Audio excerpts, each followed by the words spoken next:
ನಮಸ್ಕಾರ ವಿದ್ಯಾರ್ಥಿಗಳೇ. ಈ ಜ್ಞಾನತರಂಗ ಸಿಇಟಿ ತರಬೇತಿ ತರಗತಿಗಳಿಗೆ ಎಲ್ರಿಗೂ ಸ್ವಾಗತ. ಈ ಕಾರ್ಯಕ್ರಮವನ್ನು department of pre university education ಅವರು ಆರ್ಗನೈಸ್ ಮಾಡ್ತಾ ಇದ್ದಾರೆ. ಬಹಳ ಸಂತೋಷವಾದಂಥ ಒಂದು ವಿಷಯ.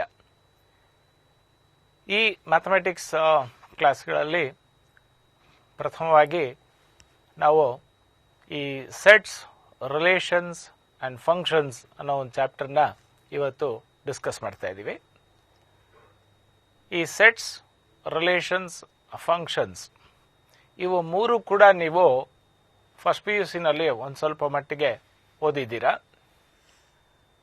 ಹಾಗೆ ಈ ರಿಲೇಷನ್ಸ್ ಮತ್ತು ಫಂಕ್ಷನ್ಸ್ ಅನ್ನೋಂಥ ಒಂದು ಕಾನ್ಸೆಪ್ಟು ಸೆಕೆಂಡ್ ಇಯರ್ನಲ್ಲಿ ಕೂಡ ಇನ್ಕ್ಲೂಡ್ ಆಗಿದೆ. ಈ ಸೆಟ್ಸ್ಗೆ ಸಂಪೂರ್ಣವಾಗಿ ಫಸ್ಟ್ ಇಯರ್ನಲ್ಲಿ ಓದಿರ್ತೀರ. ಈ ರಿಲೇಷನ್ಸು ಫಸ್ಟ್ ಇಯರ್ನಲ್ಲಿ ಒಂದು ಸ್ವಲ್ಪ ಇಂಟ್ರೊಡಕ್ಷನ್ ಕೊಟ್ಟಿರ್ತಾರೆ. ಮತ್ತು ಈ ರಿಲೇಷನ್ ಆನ್ ಎ ಸೆಟ್ ಅನ್ನೋದು ಮತ್ತು ಆ ರಿಲೇಷನ್ಸ್ ಇದಾದಮೇಲೆ ಮತ್ತು ಈ ಫಂಕ್ಷನ್ಸ್ ಬಗ್ಗೆ ಒಂದು ಸ್ವಲ್ಪ ಹೆಚ್ಚು ಒಂದು ಮಾಹಿತಿಯನ್ನು ನೀವು ಸೆಕೆಂಡ್ PUCನಲ್ಲಿ ತಿಳ್ಕೊತೀರ. ಸೊ ಇದು ಬಹಳ ಇಂಪಾರ್ಟೆಂಟ್ ಟಾಪಿಕ್ ಆಗಿರುತ್ತೆ. ಈ ಸೆಟ್ಸ್, ರಿಲೇಷನ್ಸ್, ಫಂಕ್ಷನ್ಸು ಆಧಾರಿತವಾಗಿ ಈ ಕ್ಯಾಲ್ಕುಲಸ್ ಅನ್ನೋ ಸಬ್ಜೆಕ್ಟನ್ನ ಸ್ವಲ್ಪ ಇನ್ನು ಚೆನ್ನಾಗಿ ಕಲಿಯೋದಕ್ಕೆ ಅನುಕೂಲ ಮಾಡಿಕೊಡುತ್ತೆ. ಆದ್ದರಿಂದ ಫಸ್ಟು ಸೆಟ್ಸ್, ರಿಲೇಷನ್ಸ್, ಫಂಕ್ಷನ್ಸ್ ಅನ್ನೋ ಒಂದು ಚಾಪ್ಟರ್ನ ಫಸ್ಟು ಡಿಸ್ಕಸ್ ಮಾಡೋಣ. Like first one is, will go to the first slide. ಈ ಸೆಟ್ಸ್ ಅಂತಂದರೆ it is a already you see on the screen, it's a collection of well defined objects ಅಂತ ಹೇಳ್ತಾರೆ. ಅದಾದಮೇಲೆ ಅದರಲ್ಲಿ ನಿಮಗೆ ಟೈಪ್ಸ್ ಆಫ್ ಸೆಟ್ಸ್ ಎಲ್ಲ ಬರುತ್ತೆ, ರೆಪ್ರೆಸೆಂಟೇಷನ್ ಆಫ್ ಸೆಟ್ಸ್ ಬರುತ್ತೆ, ಟ್ಯಾಬ್ಯುಲರ್ ಮೆಥಡು, ರೋಸ್ಟರ್ ಮೆಥಡು ಇವೆಲ್ಲ ಬರುತ್ತೆ. ಇದಾದ ಮೇಲೆ ನಿಮಗೆ ಎರಡನೇದಾಗಿ ನಲ್ ಸೆಟ್ ಅಂತಂದರೆ ಏನು, ಸಿಂಗಲ್ಟನ್ ಸೆಟ್ ಅಂತಂದ್ರೆ ಏನು, ಮತ್ತು ಫೈನೈಟ್ ಸೆಟ್ ಅಂದ್ರೆ ಏನು, ಇನ್ಫೈನೈಟ್ ಸೆಟ್ಸ್ ಅಂದರೆ ಏನು ಅಂತ ಕಲ್ತ್ಕೋತೀರಾ. ಅದಾದಮೇಲೆ ಫೈನೈಟ್ ಸೆಟ್ ಅಂದ ತಕ್ಷಣ order, number of elements. The number of elements in a set is being denoted by N(A) ಅಂತ, ಕಾರ್ಡಿನಾಲಿಟಿ ಅಂತ ಕೂಡ ಕರೀತಾರೆ. ಈಕ್ವಲ್ ಸೆಟ್ಸ್ ಅಂತ ಮಾತಾಡ್ತೀವಿ. ಈಕ್ವಲ್ ಸೆಟ್ಸ್ ಅಂತಂದರೆ ಸೇಮ್ ಎಲಿಮೆಂಟ್ಸ್ ಇರಬೇಕು ಅಂತ ಏನು ಇಲ್ಲ, ಎರಡರಲ್ಲೂ ಸೇಮ್ ನಂಬರ್ ಆಫ್ ಎಲಿಮೆಂಟ್ಸ್ ಇದ್ದರೆ ಸಾಕು. ನೆಕ್ಸ್ಟು ಈಕ್ವಿವೆಲೆಂಟ್ ಸೆಟ್ಸ್ ಅಂತ ಹೇಳ್ತೀವಿ. ಸೊ ಈ ಈಕ್ವಿವೆಲೆಂಟ್ ಸೆಟ್ಸಲ್ಲಿ ಎರಡು ಸೆಟ್ಟಲ್ಲಿ ಸೇಮ್ ನಂಬರ್ ಆಫ್ ಎಲಿಮೆಂಟ್ಸ್ ಇರಬೇಕು ಅಂತ ಇಲ್ಲ, ಈಕ್ವಲ್ ಸೆಟ್ಸಲ್ಲಿ ಎರಡು ಸೆಟ್ಟಲ್ಲೂ ಸೇಮ್ ಎಲಿಮೆಂಟ್ಸು ಇರಬೇಕು ಅಂತಕ್ಕಂಥದ್ದು ಭಾಳ ಇಂಪಾರ್ಟೆಂಟ್. ನೆಕ್ಸ್ಟ್ ಪ್ರಾಪರ್ ಸಬ್ಸೆಟ್ ಅಂತ ಮಾತಾಡ್ತೀವಿ. ಈಗ set A is a subset of B ಅಂತಂದರೆ, so every element of A is in B. Okay, ಆ ಥರ ಇದ್ದಾಗ A is a subset of B ಅಂತ ಕರಿತೀವಿ. So every subset is a subset of itself ಅಂತಕ್ಕಂಥದ್ದು ಭಾಳ important. Null set is a subset of every set ಅಂತೀವಿ. Universal set is a superset of every set ಅಂತ ಹೇಳ್ತೀವಿ. ಮುಖ್ಯವಾಗಿ power set ಬಗ್ಗೆ ತಿಳ್ಕೋಬೇಕು. ಪವರ್ ಸೆಟ್ ಅಂತಂದರೆ the set of all subsets of A set A, we call it as the power set ಅಂತ ಕರಿತೀವಿ, P of A ಅಂತ. If A is having n elements, then power set will be having 2 to the power of n elements in it. Next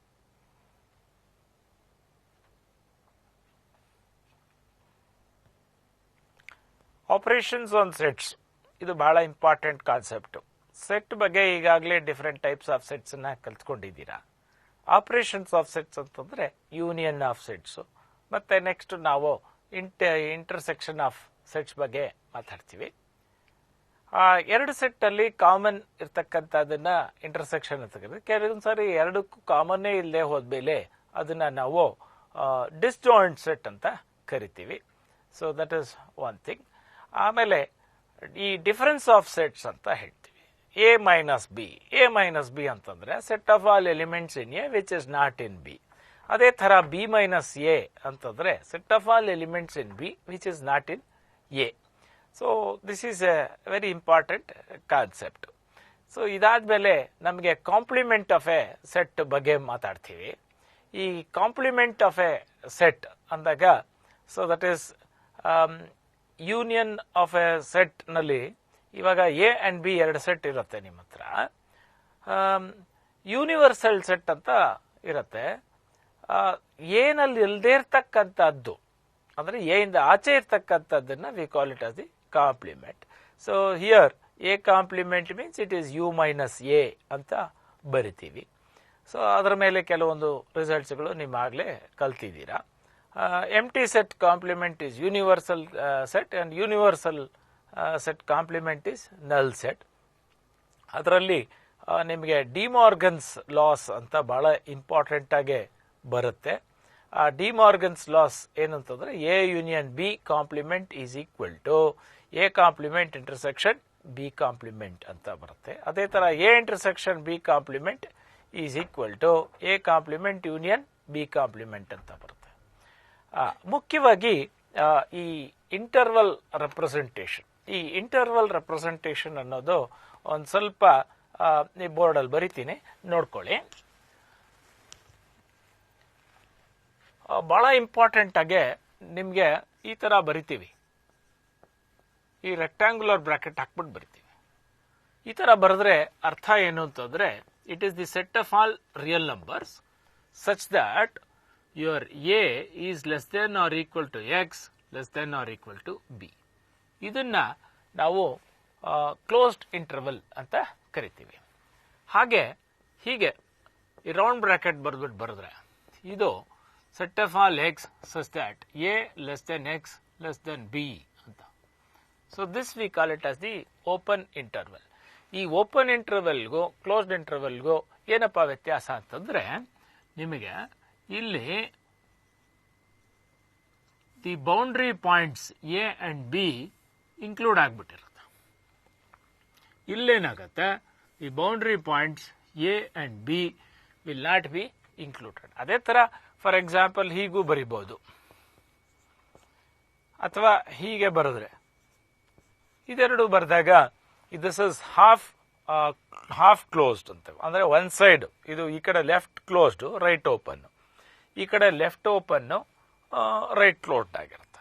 so ಇದರಲ್ಲಿ ಏನಾಗುತ್ತೆ ಅಂತಂದ್ರೆ that is the A will be included, ಇಲ್ಲಿ B is included, ಇಲ್ಲಿ B will not be included. ಇದಿಷ್ಟನ್ನ ನೀವು ಅರ್ಥ ಮಾಡ್ಕೋಬೇಕು.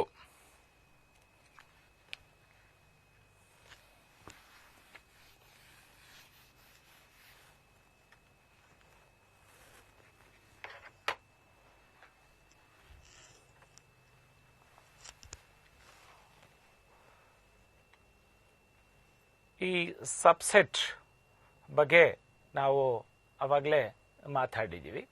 A is a subset of B, ಅದೆಲ್ಲ A is a subset of itself, every subset is a subset of itself ಅಂತ. Next ಬಹಳ important relations and functions. ಈ relation ಹೋಗೋದಕ್ಕೆ ಮುಂಚೆ ನಾವು ಎ ಕ್ರಾಸ್ ಬಿ ಅಂದ್ರೆ ನೀವು ಕಲ್ತಿರ್ತೀರಾ, ಕಾರ್ಟೀಷಿಯನ್ ಪ್ರಾಡಕ್ಟ್ ಅಂತ ಹೇಳ್ತೀವಿ. It is the set of all ordered pairs ಅಂತ. So every relation is a subset of A cross B ಅನ್ನೋದು ಬಹಳ ಇಂಪಾರ್ಟೆಂಟ್ ಆಗಿ ನೀವು ತಿಳ್ಕೋಬೇಕಾಗಿರ್ತಕ್ಕಂಥದ್ದು. ಇದರಲ್ಲಿ ನಿಮಗೆ ಟೋಟಲ್ ನಂಬರ್ ಆಫ್ ರಿಲೇಷನ್ಸ್ ಇದು ಬಹಳ ಇಂಪಾರ್ಟೆಂಟ್. ಎ ನಲ್ಲಿ ಎಂ ಎಲಿಮೆಂಟ್ಸ್ ಇದ್ರೆ, ಬಿ ನಲ್ಲಿ ಎನ್ ಎಲಿಮೆಂಟ್ಸ್ ಇದ್ರೆ, ಎ ಕ್ರಾಸ್ ಬಿ ನಲ್ಲಿ ಎಂ ಎನ್ ಎಲಿಮೆಂಟ್ಸ್ ಇರುತ್ತೆ. ಹಾಗಾದ್ರೆ ಎಷ್ಟು ರಿಲೇಷನ್ಸ್ ಇರುತ್ತೆ ಫ್ರಮ್ ಎ ಟು ಬಿ ಅಂದಾಗ ನಂಬರ್ ಆಫ್ ಸಬ್ಸೆಟ್ಸ್ ಎಷ್ಟಾಗುತ್ತೋ ಅಷ್ಟು. ಎಷ್ಟು ನಂಬರ್ ಆಫ್ ಸಬ್ಸೆಟ್ಸ್ ಬರುತ್ತೆ ಎ ಕ್ರಾಸ್ ಬಿ ಅಂದಾಗ ಎಂ ಎನ್ ಎಲಿಮೆಂಟ್ಸ್ ಇರುತ್ತೆ ಎ ಕ್ರಾಸ್ ಬಿ ನಲ್ಲಿ. ಆದ್ರಿಂದ the number of relations will be 2 to the power of mn. ಇದು ಬಹಳ ಇಂಪಾರ್ಟೆಂಟು. ಇದರಲ್ಲಿ domain and range of A relation ಅಂದ್ರೆ ಈ ರಿಲೇಷನ್ ಬರೆದಾಗ ಈ ಫಸ್ಟ್ ಕೋಆರ್ಡಿನೇಟ್ಸ್ ಅನ್ನೆಲ್ಲ ಒಂದು ಸೆಟ್ ಮಾಡ್ತೀವಿ, ಅದನ್ನ ಡೊಮೈನ್ ಅಂತೀವಿ. ಈ ಸೆಕೆಂಡ್ ಕೋಆರ್ಡಿನೇಟ್ಸ್ ಅನ್ನೆಲ್ಲ ಒಂದು ಸೆಟ್ ಮಾಡ್ತೀವಿ, ಅದನ್ನ we call it as the codomain ಅಂತ ಕರಿತೀವಿ. ಅದೇ ತರ ಇನ್ವರ್ಸ್ ರಿಲೇಷನ್ ಅಂತಂದ್ರೆ ಈ ಎ ಕಮ ಬಿ ಇದ್ರೆ ಬಿ ಕಮ ಎ ಬರೆಯೋದು ಅಂತ ಅದನ್ನೆಲ್ಲ ಅಂದ್ರೆ ಎಲ್ಲಾನು ರಿವರ್ಸ್ ಮಾಡಿ ಬರಿತೀವಲ್ಲ ಅದನ್ನ we call it as the inverse relation ಅಂತ ಕರಿತೀವಿ. ನೆಕ್ಸ್ಟ್ ಈ ಟೈಪ್ಸ್ ಆಫ್ ರಿಲೇಷನ್ ನಾನು ಹೇಳಿದಾಗೆ ಈ ನಲ್ ಸೆಟ್ ಅಂತಕ್ಕಂಥದ್ದು it is a subset of every set. So it is a subset of A cross B also. ಆದ್ದರಿಂದ this we call it as a null relation, universal relation A cross B ಅಥವಾ A cross A ಇದ್ದಾಗ ನಾವು ಇಲ್ಲಿ ಏನ್ ಹೇಳ್ತೀವಿ, ಈ relation on A set ಅಂತ ಮಾತಾಡಬೇಕು. ಏನಪ್ಪಾ ಇದು ರಿಲೇಷನ್ ಆನ್ ಎ ಸೆಟ್ ಅಂತಂದ್ರೆ A cross B, any subset of A cross B we call it as a relation from A to B ಅಂತ ಕರಿತೀವಿ. Relation from A to A ಅಂತಂದ್ರೆ ಅಂದ್ರೆ any subset of A cross A, that we call it as what is known as the relation on A set. So ಅದರಲ್ಲಿ ನಾವು identity relation set of all A comma A ಅಂದ್ರೆ ಇವಾಗ set A ನಲ್ಲಿ A B C ಇರುತ್ತೆ ಅಂತ ಇಟ್ಕೊಳ್ಳಿ. For example ನಾ ಬರಿತೀನಿ ಈಗ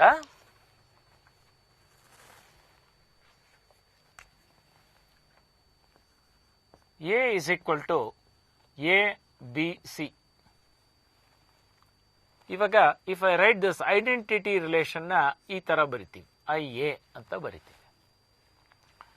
this will be say A comma A, B comma B, C comma C. ಇದು ಬಿಟ್ಟು ಬೇರೆ ಏನೂ ಇರೋದಿಲ್ಲ. ಸೊ ಇಂಥ ಒಂದು ರಿಲೇಷನ್ ನ we call it as what is known as an identity relation ಅಂತ ಹೇಳ್ತೀವಿ. ಬಹಳಷ್ಟು ಜನ identity relation sir identity relation reflexive ಆಗತ್ತಾ ಇಲ್ವಾ? ರಿಫ್ಲೆಕ್ಸಿವ್ ರಿಲೇಷನ್ ಆಗತ್ತೆ ಖಂಡಿತ. ಆದ್ರೆ ರಿಫ್ಲೆಕ್ಸಿವ್ ರಿಲೇಷನ್ ಐಡೆಂಟಿಟಿ ರಿಲೇಷನ್ ಆಗಿರಬೇಕು ಅಂತ ಏನು ಇಲ್ಲ.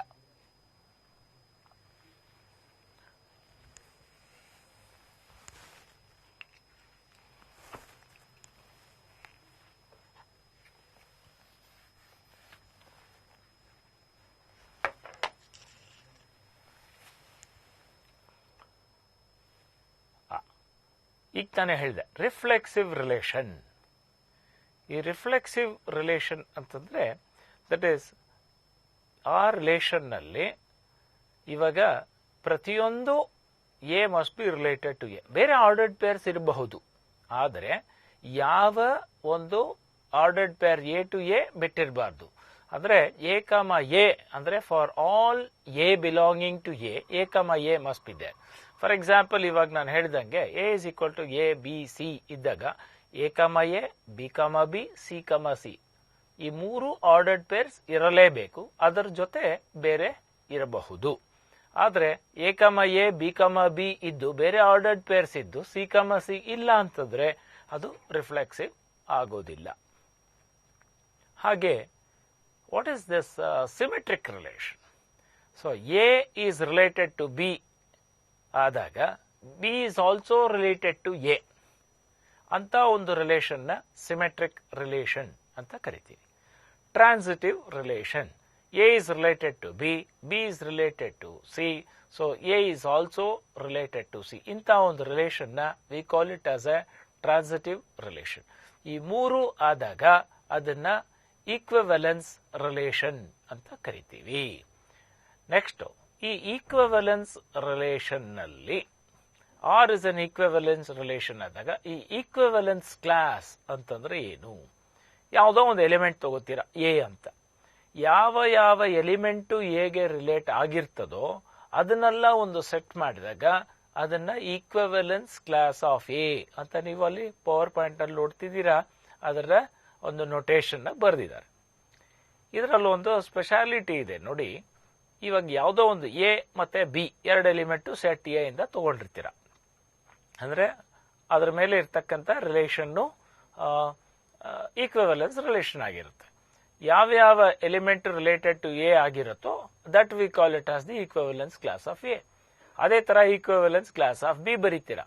ಈ ಸ್ಪೆಷಾಲಿಟಿ ಏನಂತಂದ್ರೆ ಯಾವುದೇ ಒಂದು ಎರಡು ಎಲಿಮೆಂಟಿನ ಈಕ್ವಿವೆಲೆನ್ಸ್ ಕ್ಲಾಸ್ ಬರೆದಾಗ ಅದೆರಡೂ ಸೇಮ್ ಆಗಿರ್ತದೆ ಅಥವಾ ಕಂಪ್ಲೀಟ್ ಆಗಿ ಡಿಸ್ಟೆಂಟ್ ಆಗಿರುತ್ತೆ. This is one of the most important property of the equivalence class of A. ಯಾಕಂತಂದ್ರೆ ಇದರ ಮೇಲೆ ಕೆಲವೊಂದು MCQs ಬಂದರೆ ನೀವು ಹ್ಯಾಂಡಲ್ ಮಾಡೋದಕ್ಕೆ ಈ ಕಾನ್ಸೆಪ್ಟ್ ಸ್ವಲ್ಪ ಕ್ಲೀನಾಗಿ ತಿಳ್ಕೊಂಡಿರಬೇಕು. That's very very important. ಈಗ ಕಮಿಂಗ್ ಟು ಫಂಕ್ಷನ್ಸ್. ಫಂಕ್ಷನ್ ಬಗ್ಗೆ ಎಲ್ಲರಿಗೂ ಗೊತ್ತೇ ಇದೆ. Function from A to B. Domain ಅಂದ್ರೆ ಏನು ಗೊತ್ತು, ದೆನ್ ಕೋಡೊಮೈನ್ ಅಂದ್ರೆ ಎಲ್ಲ ಗೊತ್ತು, and you know what is this range ಅಂದ್ರೆ ಎಲ್ರಿಗೂ ಓದಿದ್ದೀರಾ. ನೆಕ್ಸ್ಟ್ ಈಕ್ವಲ್ ಫಂಕ್ಷನ್ಸ್ ಆದಾಗ domain of f is equal to domain of g, then f of x is equal to that is g of x for all domain. That is one thing. ಅಂದ್ರೆ ಕೋಡೊಮೈನ್ same ಆಗಿರಬೇಕು. Next ಈ some standard functions ಅಂತ ನೋಡಿ, ಇದು ಬಹಳ important. ಇದ್ರ ಬಗ್ಗೆ ನೀವು ತಿಳ್ಕೊಂಡಾಗ ನೀವು ಫಂಕ್ಷನ್ಸ್ ಬಗ್ಗೆ ಇದರಲ್ಲಿ ಜಾಸ್ತಿ ನಿಮಗೆ ಡೊಮೈನ್ ಆಗಲಿ ರೇಂಜ್ ಬಗ್ಗೆ ಜಾಸ್ತಿ ಪ್ರಾಬ್ಲಮ್ಸ್ಗಳು ಕೇಳ್ತಾರೆ CET ನಲ್ಲಿ. ಮತ್ತೆ ನಿಮಗೆ ಈ ಫಂಕ್ಷನ್ಸ್ಗಳು ಚೆನ್ನಾಗಿ ತಿಳ್ಕೊಂಡಿದ್ದಷ್ಟು ನಿಮಗೆ ಕ್ಯಾಲ್ಕುಲಸ್ ಕೂಡ ಬಹಳ ಸುಲಭವಾಗಿ ತಲೆ ಒಳಗಡೆ ಹೋಗುತ್ತೆ. ಇವಾಗ ಕಾನ್ಸ್ಟೆಂಟ್ ಫಂಕ್ಷನ್ ನೋಡಿ. ಕಾನ್ಸ್ಟೆಂಟ್ ಫಂಕ್ಷನ್ ಅಂತಂದ್ರೆ ಏನು? ಕಾನ್ಸ್ಟೆಂಟ್ ಫಂಕ್ಷನ್ ಇಸ್ ಸಿಂಪ್ಲಿ ಒಂದು ಲೈನ್, ಒಂದು ಹಾರಿಜಾಂಟಲ್ ಲೈನ್ ಬರುತ್ತೆ ಅಷ್ಟೇ, ಇನ್ನೇನಿಲ್ಲ. That is constant function. ಬೇಕಂದ್ರೆ ಗ್ರಾಫ್ ಬರಿತೀನಿ ಈಗ ಬೋರ್ಡ್ ಅಲ್ಲಿ ನೋಡ್ಕೊಳ್ಳಿ. ಕಾನ್ಸ್ಟೆಂಟ್ ಫಂಕ್ಷನ್, ಈ ಕಾನ್ಸ್ಟೆಂಟ್ ಫಂಕ್ಷನ್ ಗ್ರಾಫ್ ಈ ತರ ಇರುತ್ತೆ. So for example if I say f of x is equal to c ಅಂತ ಬರಿತೀನಿ ಅಂತ ಇಟ್ಕೊಳ್ಳಿ.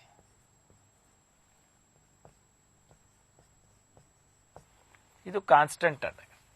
So this is minus infinity to infinity, then the domain is the entire set of real numbers, and of course the range is only this element called c anta.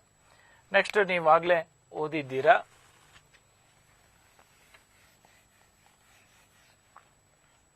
Slide ಬರೋಣ. Signum function ಅಂತ. So ಅಲ್ಲಿ x is greater than 0 ಆದರೆ 1, ಮತ್ತೆ X is equal to 0 ಆದರೆ 0, X is less than 0 ಆದರೆ -1 ಅಂತ ಕರಿತೀವಿ. ಅದೇ ತರ ಐಡೆಂಟಿಟಿ ಫಂಕ್ಷನ್ ಮತ್ತೆ ನಿಮಗೆ ಮಾಡ್ಯುಲಸ್ ಆಫ್ ಎಕ್ಸ್. ಸೊ ಇದರ ಬಗ್ಗೆ ನೀವು ಆದಷ್ಟು ತಿಳ್ಕೊಂಡಿದ್ದೀರಾ ಫಸ್ಟ್ ಇಯರ್ನಲ್ಲಿ. ಇನ್ನೊಂದು ಫಂಕ್ಷನ್ ರೆಸಿಪ್ರೋಕಲ್ ಫಂಕ್ಷನ್ ಅಂತ ಇದೆ. F of x is equal to 1/x ಅಂತ. Polynomial function, rational function. ಈ ರ್ಯಾಷನಲ್ ಫಂಕ್ಷನ್ ಮುಖ್ಯವಾಗಿ it is of the form that is p of x by q of x. p of x and q of x are both polynomials. ಇದರಲ್ಲಿ ಈ rational ಫಂಕ್ಷನ್ಗೆ domain ಯಾವ ತರ ತಗೋಬೇಕು ಅಂತಂದ್ರೆ, ಎಲ್ಲೆಲ್ಲಿ ಈ ಡಿನಾಮಿನೇಟರ್ 0 ಆಗೋದಿಲ್ವೋ ಅಂತದನ್ನ ತಗೋಬೇಕು. ಇವಾಗ for example p of x by q of x, ಇವಾಗ ಡಿನಾಮಿನೇಟರ್ ನಲ್ಲಿ x² - 1 ಅಂತ ಬಂದಿರುತ್ತೆ. ಅವಾಗ ಎಲ್ಲಿ ಡಿನಾಮಿನೇಟರ್ 0 ಆಗುತ್ತೆ, x = 1, x = -1 ಅಂದ್ರೆ set of all real numbers except 1 and -1. ಅದಕ್ಕೆ ಅಲ್ಲಿ ನೀವು ನೋಡಿ, ಅಲ್ಲಿ ಡೊಮೈನ್ ಅನ್ನೋ ಜಾಗದಲ್ಲಿ R minus zeros of the denominator. Zeros of the denominator ಅಂದ್ರೆ ಡಿನಾಮಿನೇಟರ್ ಎಲ್ಲೆಲ್ಲಿ 0 ಆಗತ್ತೋ ಅಂತ ಪಾಯಿಂಟ್ಸ್ ನ ಬಿಟ್ಟು ನೀವು ಡೊಮೈನ್ ಅನ್ನ ತಗೋಬೇಕು ಅಂತ.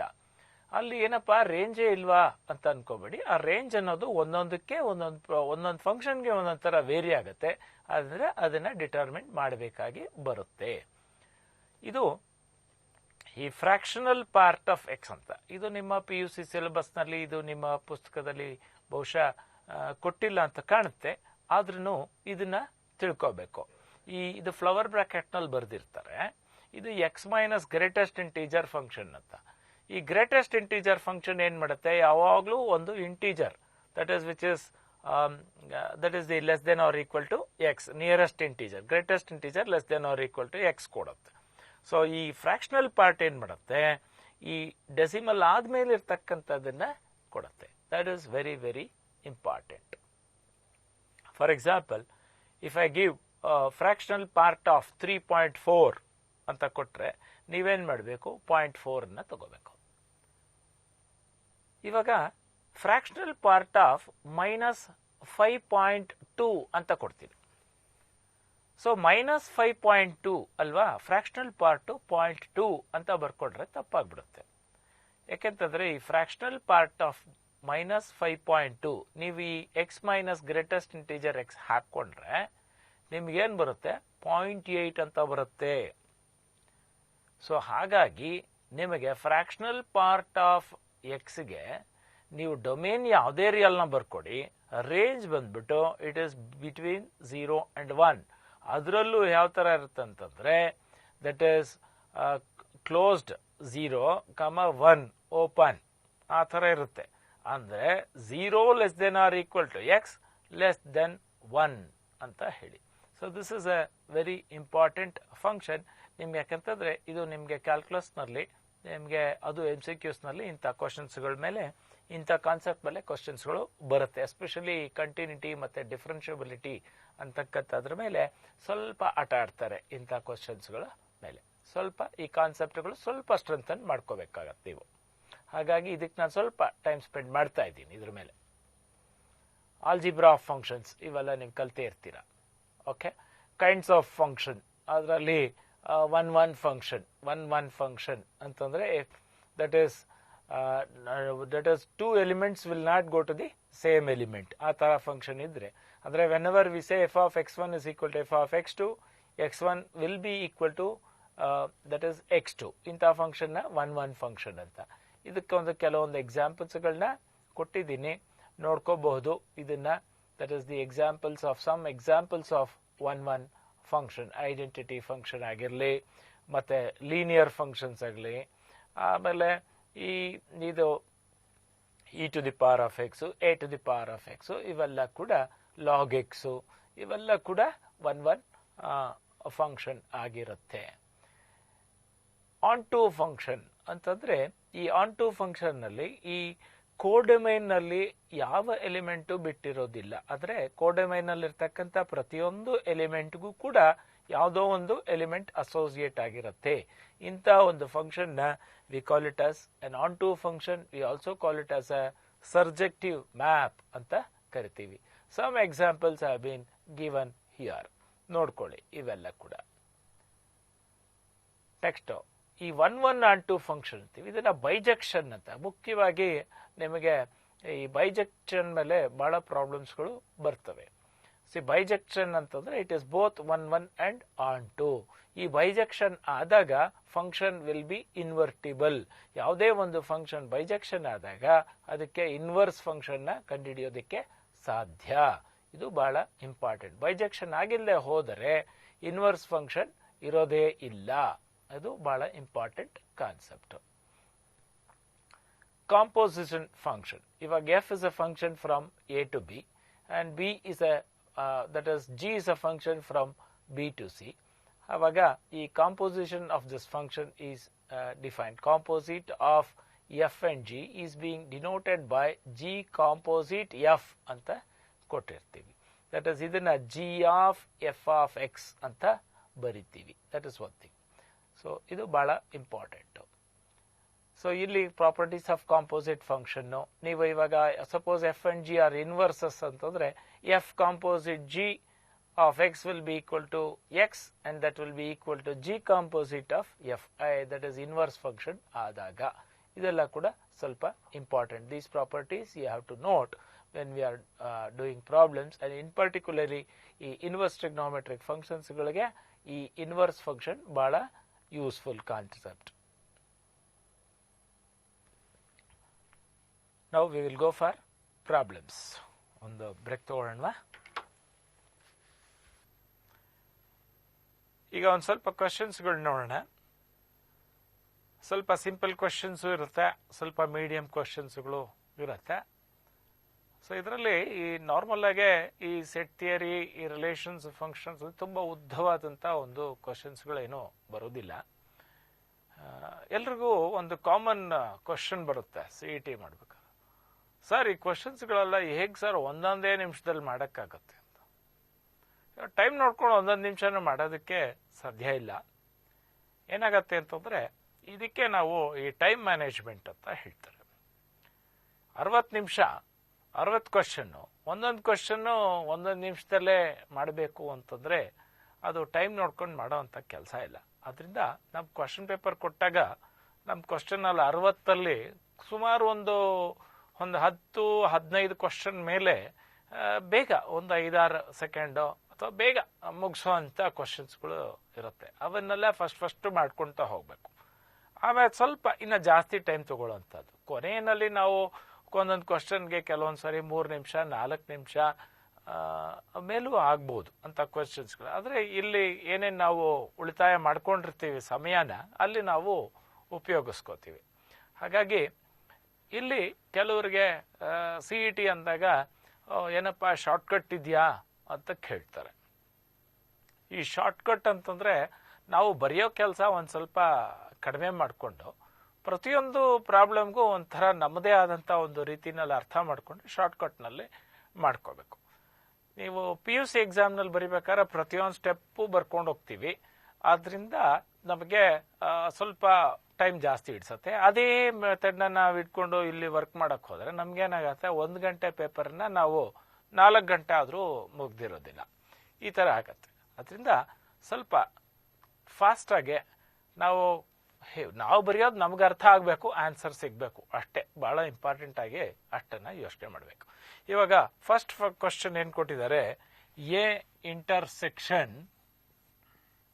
ಇಂಟರ್ಸೆಕ್ಷನ್ ಬಿ ಕಾಂಪ್ಲಿಮೆಂಟ್ ಅಂತ. ಹೌದು, ಇದನ್ನ ನಾವು ಡಿ ಮಾರ್ಗನ್ಸು ಇದೆಲ್ಲ ಹಾಕೋ ಬದಲು ಅರ್ಥ ಮಾಡ್ಕೋಬೇಕಾಗಿರೋದು ಇಷ್ಟೇ. ಇವಾಗ ಯೂನಿವರ್ಸಲ್ ಸೆಟ್ ಇದೆ, ಇಲ್ಲಿ ಎ ಇಲ್ಲಿ ಬಿ, ಇದು ಎ ಇಂಟರ್ಸೆಕ್ಷನ್ ಬಿ ಇದೆ. ಸೊ ಎ ಇಂದ ಆಚೆ, ಎ ಇಂಟರ್ಸೆಕ್ಷನ್ ಬಿ ಇಂದ ಆಚೆ ಇದೆಲ್ಲ ಬರುತ್ತೆ. ಅದಕ್ಕೂ ಎಗೂ ಕಾಮನ್ ಏನಿರುತ್ತೆ ಅಂತಂದ್ರೆ ಈ ಸೆಟ್ ಬರುತ್ತೆ.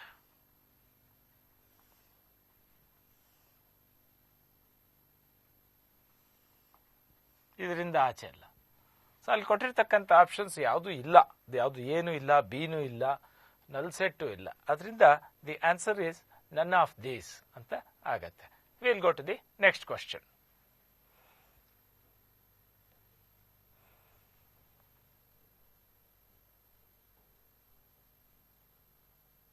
ಏನಿದು? ಸಾರಿ, ತಪ್ಪು ಹೊತ್ಬಿಟ್ಟೆ.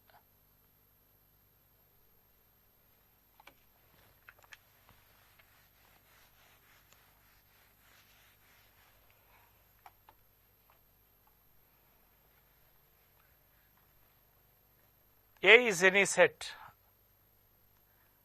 then A union A dash is a null set. ಅದು ಕರೆಕ್ಟ್ ಇಲ್ಲ. ಅದರಿಂದ ನೀವು ಆನ್ಸರ್ 2ನ ಸ್ವಲ್ಪ ಯೋಚನೆ ಮಾಡಿ. A union A complement is U, ಇದು ಡೈರೆಕ್ಟ್ ನಮಗೆ ಕೊಟ್ಟಿರ್ತಕ್ಕಂಥ ಥಿಯರಿಟಿಕಲ್ ಕ್ವಶನ್, ಡೈರೆಕ್ಟ್ ಕ್ವಶನ್. ಅದರಿಂದ the answer is the second option. We'll go to the next question.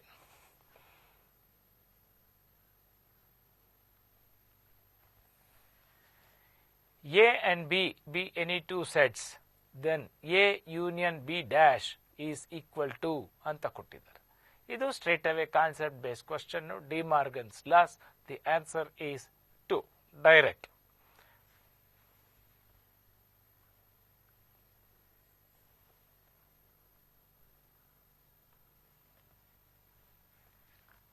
ಈಗ ಕೊಟ್ಟಿರ್ತಕ್ಕಂಥ ಕ್ವಶನ್, 3ನೇ ಕ್ವಶನ್ ನಲ್ಲಿ ಯೂನಿವರ್ಸಲ್ ಸೆಟ್ ಕೊಟ್ಟಿದ್ದಾರೆ, ಎ ಕೊಟ್ಟಿದ್ದಾರೆ, ಬಿ ಕೊಟ್ಟಿದ್ದಾರೆ. ಇಲ್ಲಿ ನಾವು ಎ ಇಂಟರ್ಸೆಕ್ಷನ್ ಬಿ ಡ್ಯಾಶ್ ಅಂತಂದ್ರೆ ನಾವು ತಿಳ್ಕೊಂಡಿರ್ಬೇಕು. ಎ ಇಂಟರ್ಸೆಕ್ಷನ್ ಬಿ ಡ್ಯಾಶ್ ಅಂತಂದ್ರೆ ಅದು that is A intersection B dash ಈ same as A minus B. The elements in A which is not in B. ಇಲ್ಲಿ ಕೊಟ್ಟಿರ್ತಕ್ಕಂಥ ನಮ್ಮ ಕ್ವಶನ್ ಅಲ್ಲಿ, let us go to the slide, we can see once again. ಅಲ್ಲಿ A and B compare ಮಾಡಿದಾಗ A minus B ನಲ್ಲಿ A minus B will be A itself. So therefore the answer is the second option.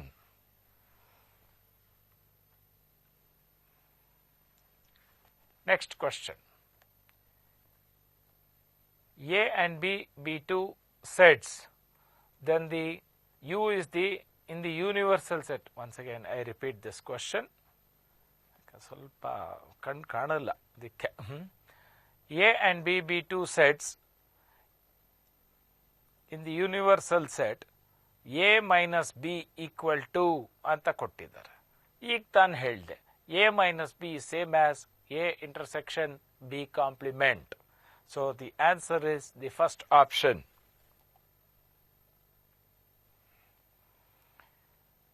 Two sets A, B are disjoint if and only if ಅಂತ ಕೊಟ್ಟಿದ್ದಾರೆ. ಅಲ್ಲಿ A intersection B is a null set. The third option ಅಲ್ಲಿ F ಅಂತ ಇದೆ. So that should be a null set there. A intersection B will be a null set.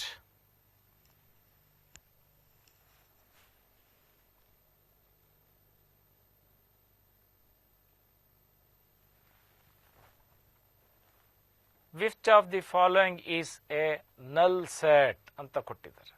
First option ನಲ್ಲಿ 0 ಅಂತ ಇದೆಯಲ್ಲ, ಅದರಲ್ಲಿ ಒಂದು ಎಲಿಮೆಂಟ್ ಇದೆ, ಅದು ಆಗೋದಿಲ್ಲ. Next x greater than 0 or x less than 0 ಅಂತ ಇದ್ರೆ ಅಲ್ಲೂ ಕೂಡ it is not a null set. Third option ಅಲ್ಲೂ ಆಗಲ್ಲ. ಫೋರ್ತ್ ಆಪ್ಷನ್ ಅಲ್ಲಿ ನೋಡಿ, x square plus 1 is equal to 0, x belongs to R, there is no real number such that x square plus 1 will be equal to 0. ಆದ್ರಿಂದ your fourth option is the null set.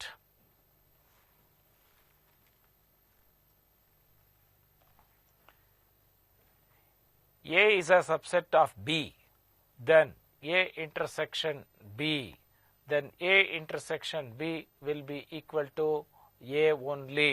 So that is, it is the first option. ತಪ್ಪಾಗಿದೆಯಪ್ಪ, ಒಂದೇ ಒಂದು ನಿಮಿಷ.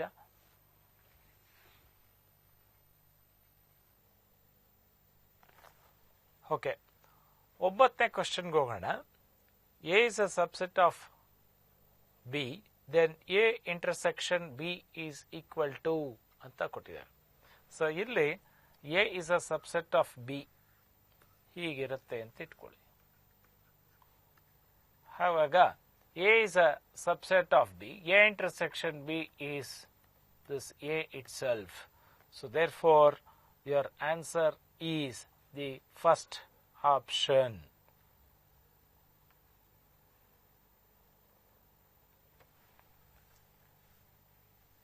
ಹತ್ತನೇ question ತಗೊಳ್ಳೋಣ.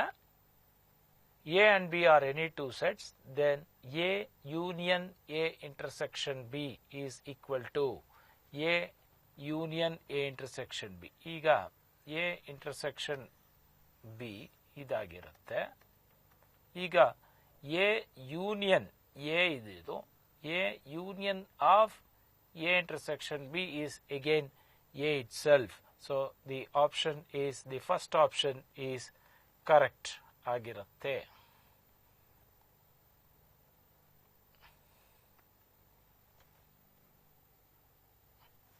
Okay, 10ನೇ question ತಗೊಳ್ಳೋಣ. A and B are any two sets, A union A intersection B is equal to. ಇವಾಗ A B ಎರಡು set ತಗೊಂಡಿದ್ದೀವಿ. ಇದು A intersection B ಆಗಿರುತ್ತೆ.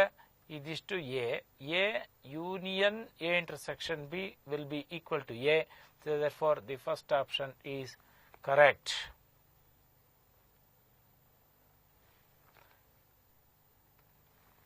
ಹನ್ನೊಂದನೇ ಕ್ವಶನ್ಗೆ ಹೋಗೋಣ. 11ನೇ ಕ್ವಶನ್ ಅಲ್ಲಿ R is a relation from a finite set having m elements to another finite set B which is having n elements. Then the number of relations from A to B. ಅವಾಗಲೇ ಹೇಳಿದ್ವಿ, the number of relations from A to B is the A cross B ನಲ್ಲಿ mn elements ಇರುತ್ತೆ. ಎಷ್ಟು ನಮಗೆ number of subsets possible ಅಷ್ಟು number of relations ಅಂತ. ಅವಾಗ ಎಷ್ಟು ನಂಬರ್ ಆಫ್ ರಿಲೇಷನ್ಸ್ ಸಬ್ಸೆಟ್ಸ್ ಆಗತ್ತೆ ಅಂತಂದ್ರೆ 2 to the power of mn. So 2 to the power of mn is the right answer.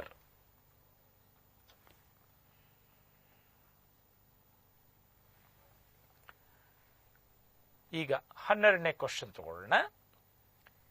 Set A 1 2 3 4 5 ಅಂತ. Relation R is defined by R is set of all x, y, x, y belongs to a, x is less than y ಅಂತ. ಇವಾಗ reflexive, no number can be less than itself, so reflexive ಆಗೋದಿಲ್ಲ. X is less than y ಆದರೆ y is also less than x ಅಂತ ಹೇಳಕ್ಕಾಗೋದೇ ಇಲ್ಲ. So ಹಾಗಾಗಿ x is less than y and y is less than z ಆದಾಗ x is less than z ಆಗುತ್ತೆ. ಆದ್ರಿಂದ transitive is the correct answer.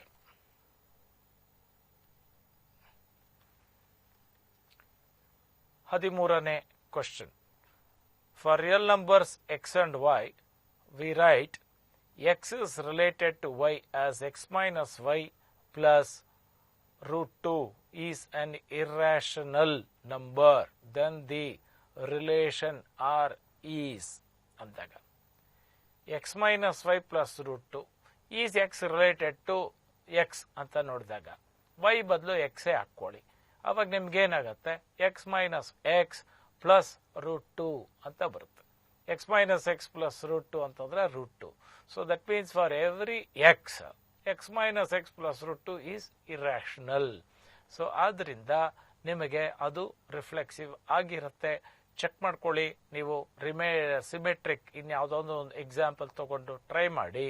ನಿಮಗೆ x minus y plus root 2 ಅಲ್ಲಿ x is related to y ಆದರೆ y is related to x ಆಗುವಂತ ಸಾಧ್ಯತೆ ಇಲ್ಲ. ಅದೇ ರೀತಿ ಟ್ರಾನ್ಸಿಟಿವ್ ಕೂಡ ಆಗೋದಿಲ್ಲ. So the answer is reflexive is the right answer for this.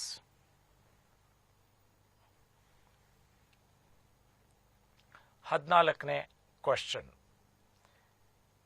X ನಲ್ಲಿ 1, 2, 3, 4, ವೈ ನಲ್ಲಿ 1, 3, 5, 7, 9. Which of the following is relations from X to Y? ಇಲ್ಲಿ ಫಸ್ಟು ನೀವು ಎರಡನೇ ಆಪ್ಷನ್ಗೆ ಬರೋಣ. ಅಲ್ಲಿ R2 ನಲ್ಲಿ 5, ಅಂತ ಕೊಟ್ಬಿಟ್ಟಿದ್ದಾರೆ. ಈ 5, ಅಂತಂದ್ರೆ 5 does not belong to your x set, ಅದರಿಂದ R2 ರಿಲೇಷನ್ ಅಲ್ಲ. R3 ತಗೊಂಡ್ರೆ ಅಲ್ಲೂ ಕೂಡ ನಿಮ್ಗೇನಾಗಿದೆ 5, 7 ಅಂತ ಕೊಟ್ಟಿದ್ದಾರೆ. 5 does not belong to the set x, ಆದ್ರಿಂದ ಅದು ಆಗಲ್ಲ. R4 ನಲ್ಲಿ ನೋಡಿದ್ರೆ ಮತ್ತೆ 7, 9 ಅಂತ ಕೊಟ್ಟಿದ್ದಾರೆ. 7 does not belong to that. So therefore this R2, R3, R4 ಈ ಮೂರು ಕೂಡ ರಿಲೇಷನ್ ಇಲ್ಲ. But y is equal to 2 plus x, ಅದನ್ನ ನಾವು ಬೇಕು ಅಂದ್ರೆ ಬರ್ಕೋಬಹುದು, ರಿಲೇಷನ್ ನ ಕಂಡುಹಿಡಿಬಹುದು. So therefore your R1 is the right answer.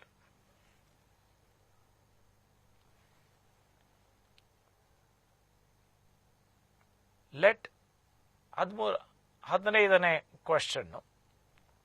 L denote the set of all straight lines in a plane. Let a relation R be defined by alpha is related to B if and only if alpha is perpendicular to B, alpha beta belong to that is L ಅಂತ ಕೊಟ್ಟಿದ್ದಾರೆ. ಇಲ್ಲಿ R is, ಇದರಲ್ಲಿ ನಾವು ಈ relations ನಲ್ಲಿ ಪರ್ಪೆಂಡಿಕ್ಯುಲಾರಿಟಿ ಬಗ್ಗೆ ಮಾತಾಡ್ತಾ ಇದ್ದೀವಿ. No line can be perpendicular to itself, ಆದ್ರಿಂದ ರಿಫ್ಲೆಕ್ಸಿವ್ ಆಗೋದಿಲ್ಲ. If a line is perpendicular to another line, that line also will be perpendicular to this line, ಆದ್ರಿಂದ ಸಿಮೆಟ್ರಿಕ್ ಆಗತ್ತೆ. ಇವಾಗ ಒಂದು ಲೈನ್ ಪರ್ಪೆಂಡಿಕ್ಯುಲರ್ ಆಗಿ ಇನ್ನೊಂದು ಲೈನ್ ಇದ್ದು ಆ ಲೈನ್ ಇನ್ನೊಂದು ಲೈನ್ಗೆ ಪರ್ಪೆಂಡಿಕ್ಯುಲರ್ ಆಗಿದೆ, first line third line parallel ಆಗ್ಬಿಡುತ್ತೆ. ಅದರಿಂದ ಅದು ಟ್ರಾನ್ಸಿಟಿವ್ ಆಗೋದಕ್ಕೆ ಸಾಧ್ಯ ಇಲ್ಲ. ಅದರಿಂದ it is symmetric is the right answer.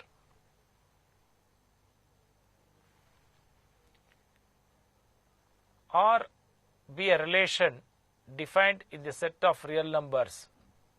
A is related to B if and only if 1 plus AB is greater than 0. ಇವಾಗ A is related to B ಮತ್ತೆ 1 plus AB is greater than 0 ಅಂದಾಗ is b related to a? Yes ಆಗಿರುತ್ತೆ. ಅದೇ ನೀವು check ಮಾಡ್ಕೋಬಹುದು ಕೆಲವೊಂದು examples ಕೊಟ್ಟು, ಅದು ರಿಫ್ಲೆಕ್ಸಿವ್ ಆಗಲ್ಲ. ಓಕೆ, ಅದರಿಂದ ಅದು ಟ್ರಾನ್ಸಿಟಿವ್ ಆಗಲ್ಲ, ಈಕ್ವಿವಾಲೆನ್ಸ್ ರಿಲೇಷನ್ ಆಗಲ್ಲ. ಇಟ್ ಈಸ್ ಸಿಮೆಟ್ರಿಕ್ ಅನ್ನೋದಂತೂ ಸತ್ಯ. ಅದರಿಂದ the third answer is right.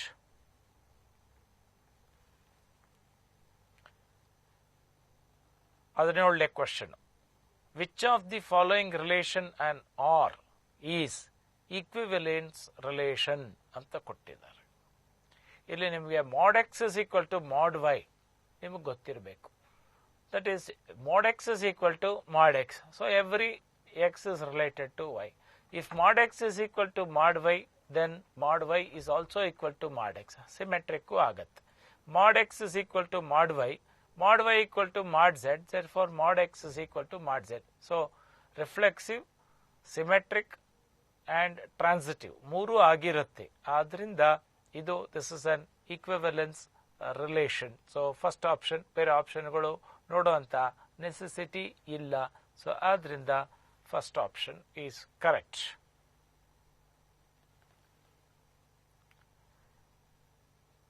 ಇದು ಕೂಡ ಒಂದು ಸ್ವಲ್ಪ ಫೆಮಿಲಿಯರ್ ಪ್ರಾಬ್ಲಮ್. ನಿಮ್ಮ NCERT ಬುಕ್ ಅಲ್ಲಿ ಕೂಡ ಇರುತ್ತೆ. 2 points P and Q in a plane are related if OP is equal to OQ, where that is O is a fixed point. Origin ಅಂತಾನೆ ಇಟ್ಕೋಬಹುದು. This relation is, see, OP is always equal to OP for every P. ಅದರಿಂದ reflexive ಆಗಿರುತ್ತೆ. Next OP is equal to OQ ಆದ್ಮೇಲೆ OQ is equal to OP ನೂ ಆಗಿರುತ್ತೆ. Symmetric. OP is equal to OQ and OQ is equal to some OR ಅಂತ ಇಟ್ಕೊಳ್ಳಿ. ಆದ್ರಿಂದ it is also, that is transitive. So therefore it is an equivalence relation. We shall go to the next question. 19ನೇ question. A 2 3 4 5, R is 2, 2 3, 3 4, 4 5, 5 2, 3 3, 2 3, 5 5, 3. Then R is ಅಂತ ಕೊಟ್ಟಿದ್ದಾರೆ. First option check ಮಾಡೋಣ. Is it reflexive? ಹೌದು. That is 2, 2, 3, 3, 4, 4, 5, 5 ಇದೆ. ಆದ್ರಿಂದ reflexive. Is it transitive ಅಂತಂದಾಗ 2 is, that is you can say 3 is related to that is 3 is related to, ಸ್ವಲ್ಪ pass ಮಾಡ್ತಾ ಇದ್ದೀನಿ.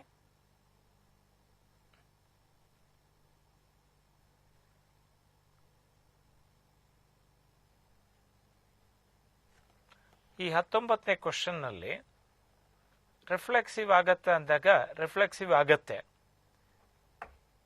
ಟ್ರಾನ್ಸಿಟಿವ್ ಆಗತ್ತಾ ಅಂದಾಗ ಸ್ವಲ್ಪ ನೋಡಬೇಕು. ಅಲ್ಲಿ 2 3 ಇದೆ, 3 5 ಇದೆ, ಆದರೆ 2 5 ಅಲ್ಲಿ ರಿಲೇಟ್ ಆಗಿಲ್ಲ. ಆದ್ರಿಂದ it is not transitive. Reflexive and symmetric ಆಗತ್ತಾ ಅಂದಾಗ ನಾವು ಆರ್ ಇನ್ವರ್ಸ್ ನ ಬರೆದು ನೋಡ್ಬೇಕು. ಆರ್ ಇನ್ವರ್ಸ್ ಬರೆಯೋದು ಅಂತಂದ್ರೆ ಎಲ್ಲ ಆರ್ಡರ್ಡ್ ಪೇರ್ಸ್ ಅನ್ನು ಇಂಟರ್ಚೇಂಜ್ ಸ್ವಾಪ್ ಮಾಡಿ ಬರೆಯುವಂತಹದ್ದು. ಸೊ ಅದನ್ನ ಮಾಡಿದಾಗ R inverse is equal to R ಬರುತ್ತೆ. ಅವಾಗ ಇಟ್ ಈಸ್ ಸಿಮೆಟ್ರಿಕ್. ಸೊ ನೀವು ಚೆಕ್ ಮಾಡಿ ನೋಡಬಹುದು. That is, it is R inverse is same as R, therefore it is symmetric. ಅದರಿಂದ reflexive and symmetric is the right answer.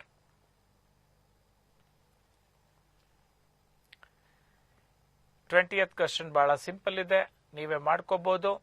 That is A 2, 3, B is having, that is 1 and 2, A cross B. It is the answer 1.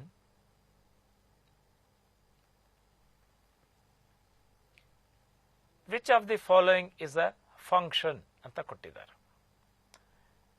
First one ನಲ್ಲಿ ನೀವು observe ಮಾಡಿದಾಗ 2, 1, 2, 2 ಅಂದ್ರೆ 2, 1, 2, 2, 2, 3. An element in the, that is cannot go to two different elements. ಆದ್ರಿಂದ first one is only a relation and not a function. ಎರಡನೇ option ನಲ್ಲೂ ಕೂಡ one is related to, one is associated to 4 and one is also associated to 6. ಆದ್ರಿಂದ ಅದು ಕೂಡ function ಆಗೋದಿಲ್ಲ. ಮೂರನೇದು, ಇಲ್ಲೂ ಕೂಡ one is associated to 2 and one is also associated to 4. ಆದ್ರಿಂದ an element cannot go to two different elements. ಆದ್ರಿಂದ ಅದು ಕೂಡ ಫಂಕ್ಷನ್ ಆಗೋದಿಲ್ಲ. ಫೋರ್ತ್ ಒನ್ ನೋಡಿದಾಗ that is 1 is associated to 2. So 1 ಇನ್ಯಾವುದಕ್ಕೂ ಅಸೋಸಿಯೇಷನ್ ಇಲ್ಲ. 2 is associated to 2. 2 ಇನ್ಯಾವುದಕ್ಕೂ association ಇಲ್ಲ. ಸೊ ಆದ್ರಿಂದ ಅದೇ ತರ ಯಾವುದೇ ಒಂದು ಎಲಿಮೆಂಟ್ ಅನ್ನ ಇನ್ನೊಂದು ಎರಡೆರಡು ಎಲಿಮೆಂಟ್ಗೆ ಹೋಗ್ತಾ ಇಲ್ಲ. ಆದ್ರಿಂದ the fourth one is the right answer.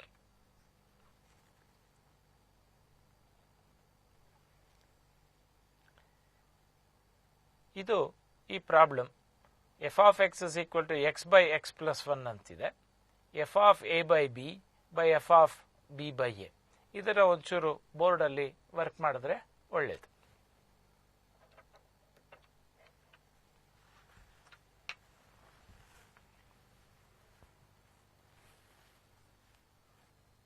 ನಾನು ಒಂದು ಕ್ವಶನ್ ಬರ್ಕೊಂಡ್ಬಿಡ್ತೀನಿ ಇಲ್ಲಿ, ಸೊ ಆಮೇಲೆ ಕ್ಯಾಪ್ಚರ್ ಮಾಡ್ಕೊಳ್ಳಿ.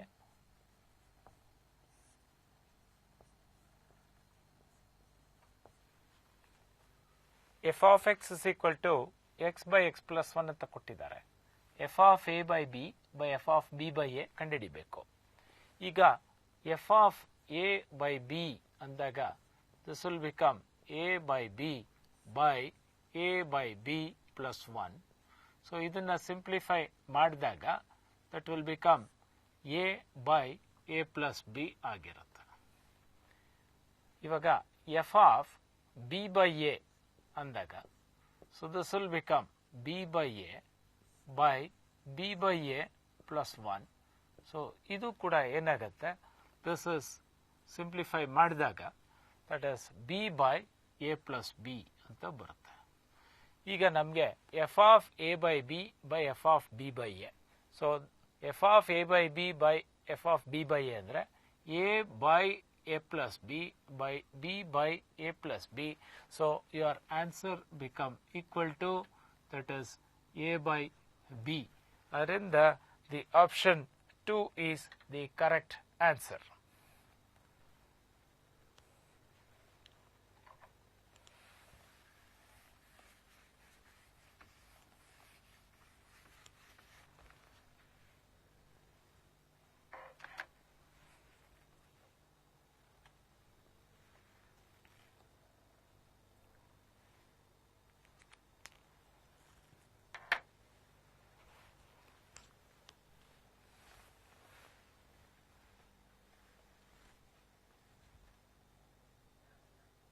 ಇಲ್ಲಿ 23ನೇ ಪ್ರಾಬ್ಲಮ್ನಲ್ಲಿ the domain of the function, normal ಆಗಿ ಈ ಡೊಮೈನು ರೇಂಜ್ ಬಗ್ಗೆ ಒಂದು ಸ್ವಲ್ಪ ಪ್ರಾಬ್ಲಮ್ಸ್ಗಳು ಕೇಳ್ತಾರೆ. ಇಲ್ಲಿ log of root of 3 minus x by 2 ಅಂತ ಕೊಟ್ಟಿದ್ದಾರೆ. ಅಲ್ಲಿ ನಮಗೆ root of 3 minus x by 2 ಅಂದಾಗ we want that 3 minus x by 2 should always be that is positive. So 3 minus x by 2 must be positive. ಆದ್ರಿಂದ ನಾವೇನು ಹೇಳ್ತೀವಿ, that is 3 must be greater than x ಆಗುತ್ತೆ. So 3 is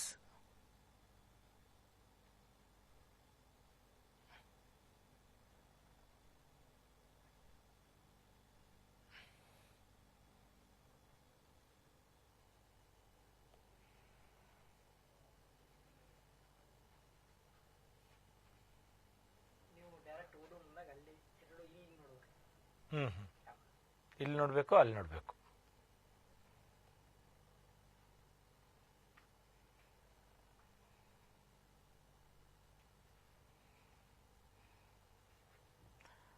The domain of the function log of root of 3 minus x by 2 is ಅಂತ. Normal ಆಗಿ ಈ ಫಂಕ್ಷನ್ಸ್ಗಳಲ್ಲಿ domain ಮತ್ತು range ಬಗ್ಗೆ ಜಾಸ್ತಿ ಕೇಳ್ತಾರೆ ಪ್ರಾಬ್ಲಮ್ಸ್ಗಳಲ್ಲಿ. ಸೊ ಇಲ್ಲಿ log of root of 3 minus x by 2 ಅಂದರೆ ಅಲ್ಲಿ 3 ಮೈನಸ್ ಎಕ್ಸ್ ಬೈ 2 ಅನ್ನೋದು ಪಾಸಿಟಿವ್ ಆಗಿರಬೇಕು. ಅದರಿಂದ that is 3 minus x by 2 must be positive.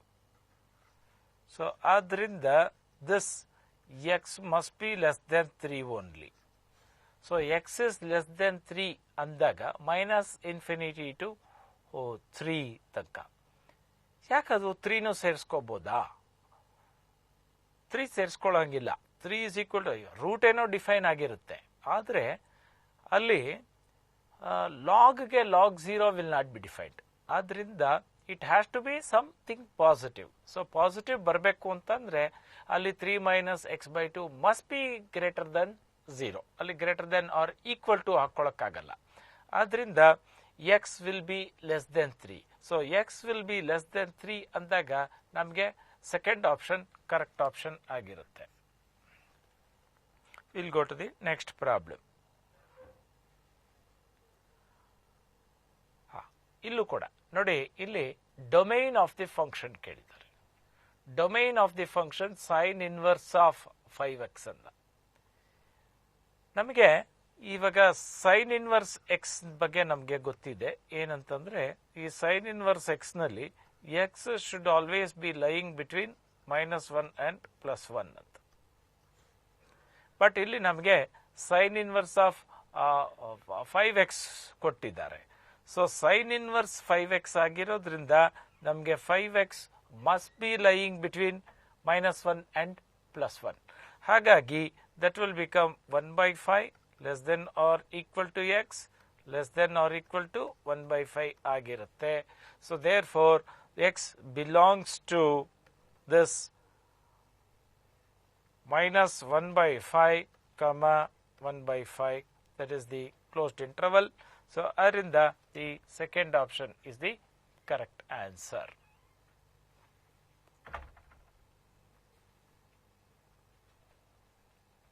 25th problem. Domain and codomain are equal of A. ಇಲ್ಲಿ ಡೊಮೈನ್ ಮತ್ತೆ ಕೋಡೊಮೈನ್ ಎರಡೂ ಸೇಮ್ ಆಗಿರಬೇಕು ಅಂತಂದ್ರೆ it must be possible only for this function f of x is equal to x. ಈ f of x is equal to x ಅಂತಕ್ಕಂಥದ್ದು identity function ಆಗಿರುತ್ತೆ. So it is a very simple question. Identity function is the answer for this. ನೋಡಿ, ಇವೆಲ್ಲ ಬಹಳ simple. ನಾನು ಅವಾಗಲೇ ಹೇಳಿದಾಗೆ ಕೆಲವೊಂದು ಕ್ವಶನ್ಸ್ಗಳಲ್ಲಿ ತುಂಬ ಟೈಮನ್ನು ಸೇವ್ ಮಾಡಬಹುದು ಅಂತ ಕ್ವಶನ್ಸ್ಗಳೆಲ್ಲ ಇವುಗಳೇ. The range of A constant function is the range of A constant function. ಅದರಲ್ಲಿ ಏನಾಗುತ್ತೆ, constant function f of x is equal to c. ಒಂದೇ ಒಂದು ಎಲಿಮೆಂಟ್ ಇರುತ್ತೆ. ಆದ್ರಿಂದ that is the singleton set is the answer. I think 27th question is also a similar question. The number of elements in the range of a constant function. It's a singleton set. So therefore, that is the answer is 1. There will be only one element in this.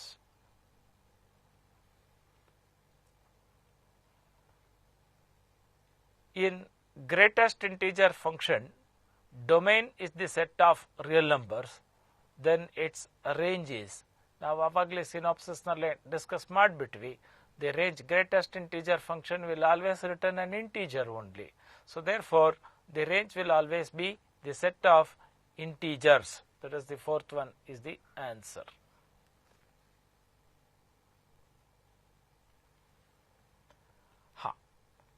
ಇದು ಬಹಳ important question. ಕೆಲವೊಂದು ಸಾರಿ ನಮಗೆ ಗ್ರಾಫ್ಗಳು ಕೊಟ್ಬಿಡ್ತಾರೆ. The graph of the function f of x is equal to 1/x. ಸೊ ನೀವು f of x is equal to 1/x ಗ್ರಾಫನ್ನು ನೀವು ನೋಡಿರ್ತೀರಾ. That is y is equal to 1/x. ಇಲ್ಲಿ 1/x ಅಂಡ್ ಅಫ್ಕೋರ್ಸ್ ಇಲ್ಲಿ x ನಾಟ್ ಈಕ್ವಲ್ ಟು 0 ಬಹಳ important ಆಗಿ ಅದು. This is the fourth one. This represents the rectangular hyperbola anta kuda heltivi. Later on you will also learn what is a hyperbola in conic sections nalli nimge heltare. Adrallu rectangular hyperbola, this actually represents the curve, what we call it as xy is equal to c square anta baritivi. This is a very important question. ಇದು out of curiosity ನೋಡಬೇಕು ಅಂತಂದ್ರೆ ಇದು ನಿಮಗೆ ಗೊತ್ತೇ ಇದೆ. This is the log x graph ಆಗಿರ್ತದೆ. ಇದು signum function graph ಆಗಿರ್ತದೆ. And this is the e⁻x graph ಆಗಿರುತ್ತೆ. ಇದೆಲ್ಲ ಒಂದು ಸ್ವಲ್ಪ ಕಲ್ತ್ಕೋಬೇಕು. Known some of the graphs you should be always familiar with. So this fourth question, this 29th question, the answer is fourth one. This is the graph for the reciprocal function f of x is equal to 1/x.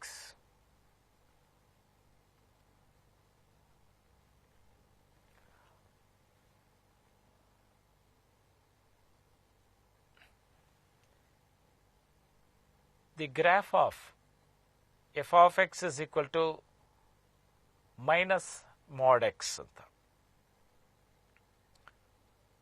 ಇದು you must be knowing the graph of mod x. Mod x graph ಬಂದು ಈ ತರ ಇರುತ್ತೆ. It is a V shaped. ಇದು minus mod x ಅಂದಾಗ it will be reflected down. So that means ಇದರದ image ಈ ತರ ಬಂದ್ಬಿಡುತ್ತೆ.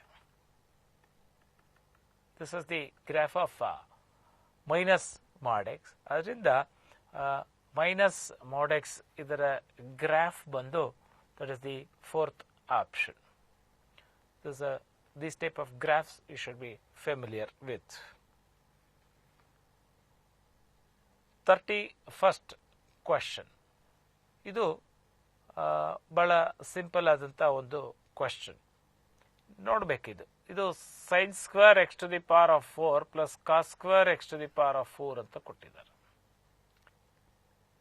x ಏನೇ ವ್ಯಾಲ್ಯೂ ಆಗಿರಲಿ, you must be knowing this sin square theta plus cos square theta is always equal to 1. ಆದ್ರಿಂದ something like sin square of something plus cos square of something is always equal to 1. So f of x is always equal to 1. So f of x is always equal to 1 ಅಂದಾಗ the range of this becomes just this 1. So adrinda, so the answer is 2 for this. Let us go to the next question.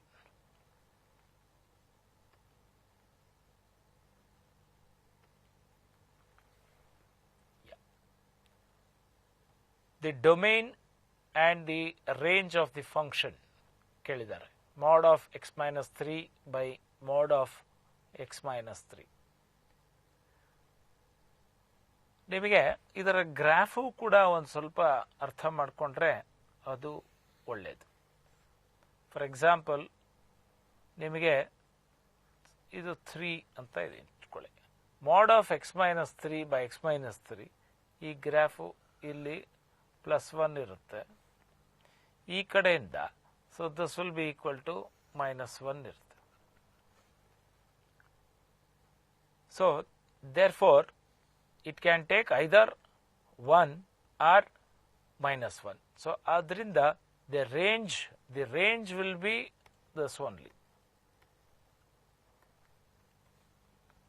Now, but however, if you observe this function f of x is equal to mod of x minus 3 by x minus 3 ನಲ್ಲಿ ನೀವು x is equal to 3 ಕೊಡಕ್ಕಾಗಲ್ಲ. x is equal to 3 ಕೊಟ್ರೆ function define ಆಗಿರುವುದಿಲ್ಲ.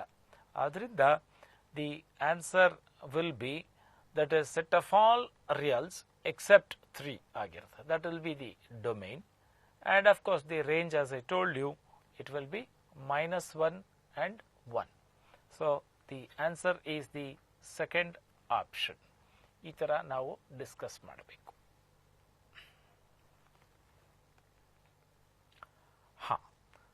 33rd question ನೋಡಿ.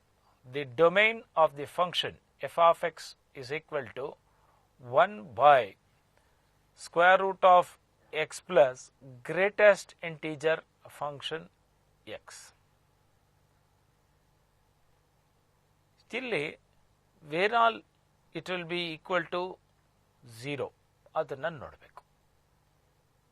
ಈ greatest integer function ಇಲ್ಲಿ ನೋಡಿ, ಇಲ್ಲಿ x plus this, ನೀವು ಎಕ್ಸ್ಗೆ ನೆಗೆಟಿವ್ ವ್ಯಾಲ್ಯೂಸ್ಗಳು ಕೊಟ್ಬಿಟ್ರೆ ರೂಟ್ ಆಫ್ ನೆಗೆಟಿವ್ ನಂಬರ್ ಬಂದರೆ ಅವಾಗ ಏನಾಗುತ್ತೆ, the function root of negative number not defined, ಅದರಿಂದ ಫಂಕ್ಷನ್ ಡಿಫೈನ್ ಆಗಿರೋದಿಲ್ಲ. Next, if you take x is equal to 0 ತಗೊಂಡ್ರೆ ನಿಮಗೆ again f of x will not be defined. ಡಿನಾಮಿನೇಟರ್ನಲ್ಲಿ ಏನಾಗುತ್ತೆ, 0 plus greatest integer function of 0 is again 0. So this will be defined only when x is a positive real number. So adrinda r plus is the right answer.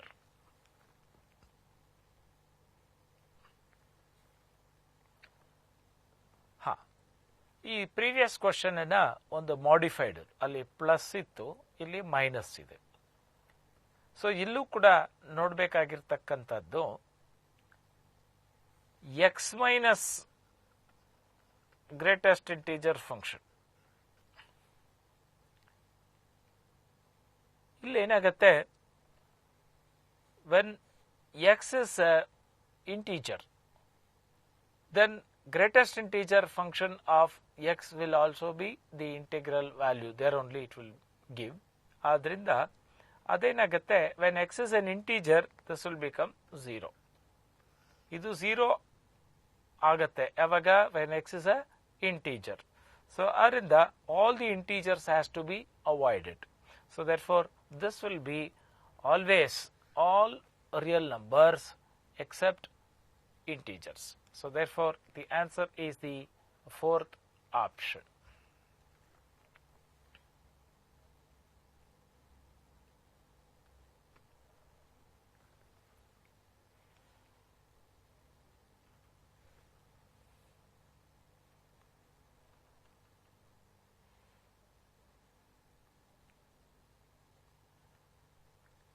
I think this 35th question is again same as illu kuda.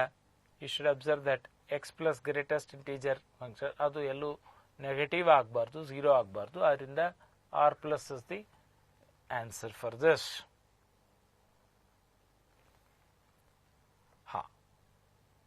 This is something problem which we need to work it out on the board. ಇಲ್ಲಿ ಏನು ಮಾಡಬೇಕು ಅಂತಂದರೆ, will take x plus 2y as equal to some u and take x minus 2y as equal to v. So from this you can just get that x will be equal to u plus v by 2 ಬರುತ್ತೆ. What about y ಅಂದಾಗ? So that is u minus v by 4 will be equal to y ಬರುತ್ತೆ. ಅವಾಗ ಏನಾಗುತ್ತೆ, this will be f of u comma v. This will become equal to u plus v by 2 into u minus v by 4 ಅಂತ ಆಗುತ್ತೆ. f of u comma v will become u plus v by 2 by u minus v by 4 ಆಗುತ್ತೆ. So this will become u square minus v square by 8 ಆಗುತ್ತೆ. f of u comma v is equal to u square minus v square by 8. u ಬದಲು x ಹಾಕ್ಕೊಳ್ಳಿ, ಅಂದರೆ just the change of symbol ಅಷ್ಟೇ. v ಬದಲು y ಹಾಕ್ಕೊಳ್ಳಿ. ಅವಾಗ ಏನಾಗುತ್ತೆ, ಇಲ್ಲಿ x square minus y square by 8 ಆಗಿಬಿಡುತ್ತೆ. ಆದ್ರಿಂದ the answer will be the first option.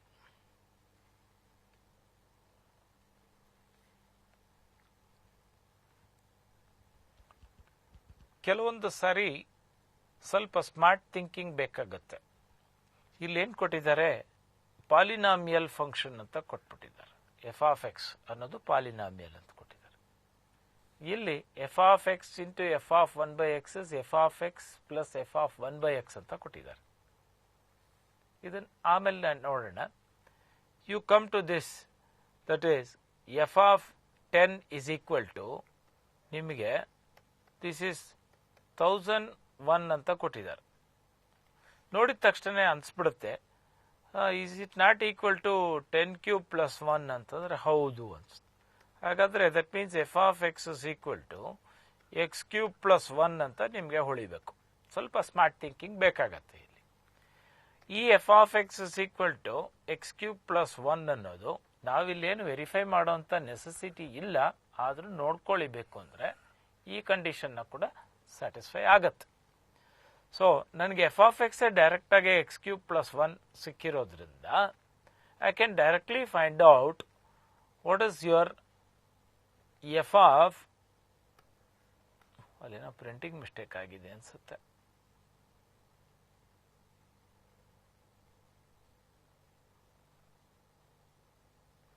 ಈ 37ನೇ ಕ್ವಶನ್ ಅಲ್ಲಿ A polynomial F of X ಅಂತ ಕೊಟ್ಟಿದ್ದಾರೆ.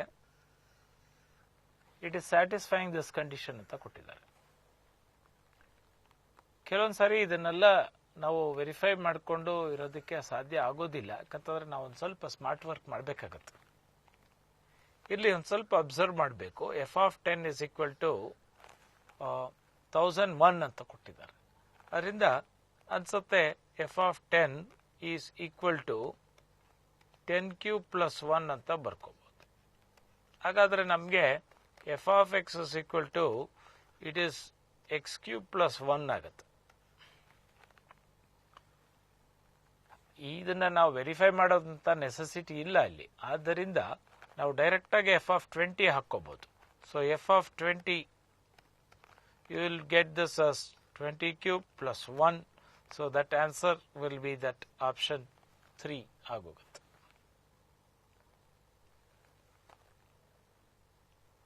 ನೆಕ್ಸ್ಟ್ 38ನೇ ಕ್ವಶನ್ ಅಲ್ಲಿ f is a function from R to A given by f of x is equal to x square by x square plus 1 ಅಂತ ಕೊಟ್ಟಿದ್ದಾರೆ. is a surjection ಅಂತ ಕೊಟ್ಟಿದ್ದಾರೆ.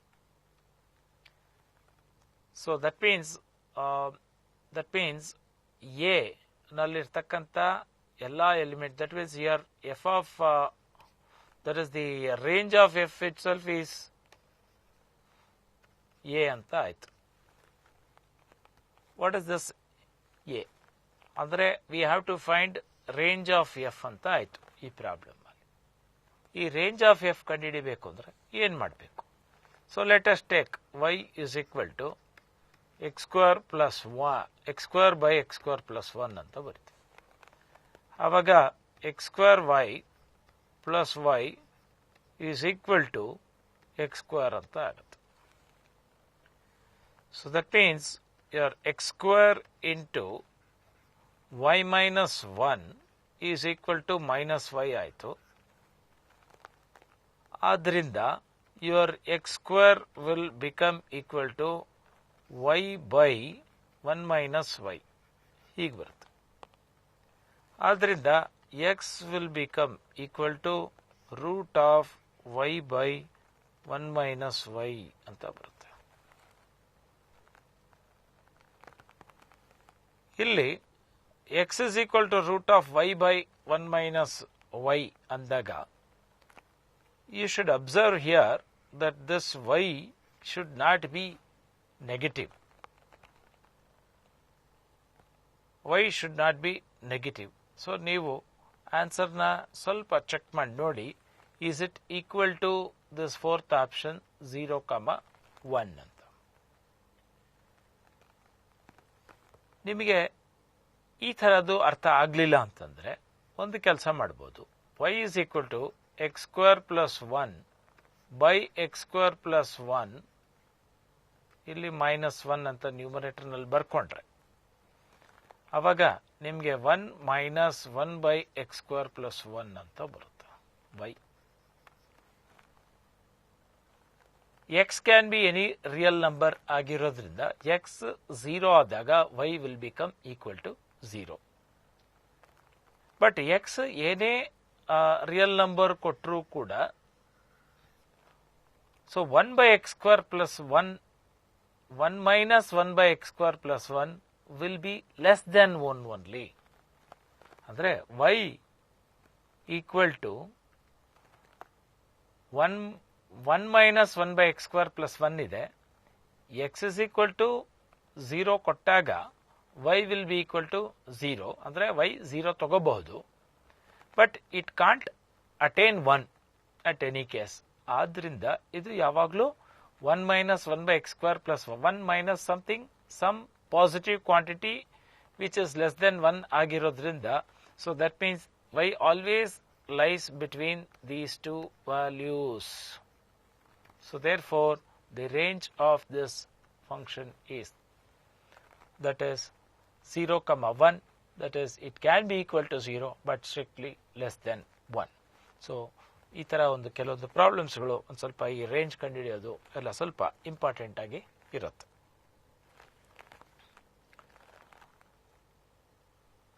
This 39th problem, I think we have already discussed this type of problem, but here it is not greatest integer, it is modulus of x irtakkantaddu. So modulus of x minus x, so that means the answer is, that is the third option straight away, yakandre positive numbers gulu tagondaga it will not be mod x will become equal to x ಆಗಿಬಿಡುತ್ತೆ.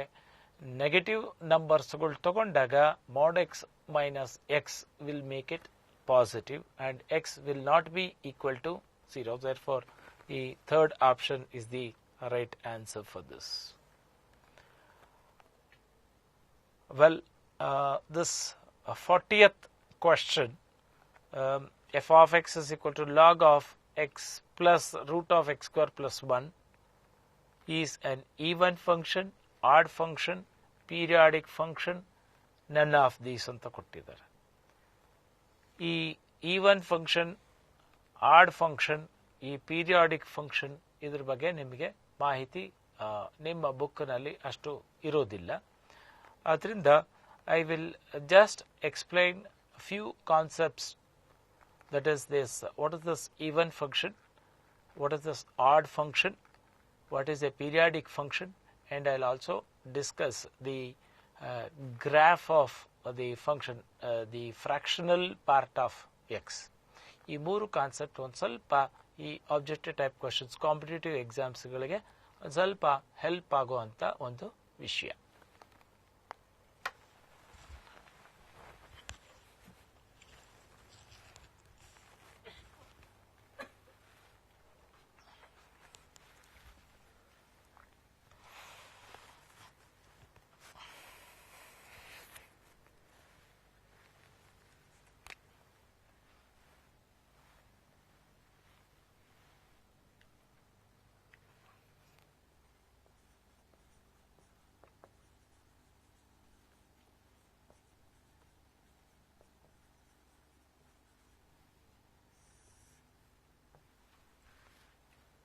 Fractional part of X ಅಂತ, ಈ fractional part of ಎಕ್ಸ್ಗೆ ಈ ನೊಟೇಷನ್ನ use ಮಾಡ್ತಾರೆ.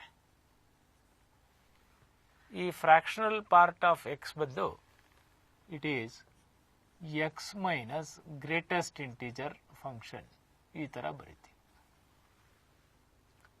ಇವಾಗ for example I will give you what is this fractional part of 1.2 ಅಂತ ಕೇಳಿದಾಗ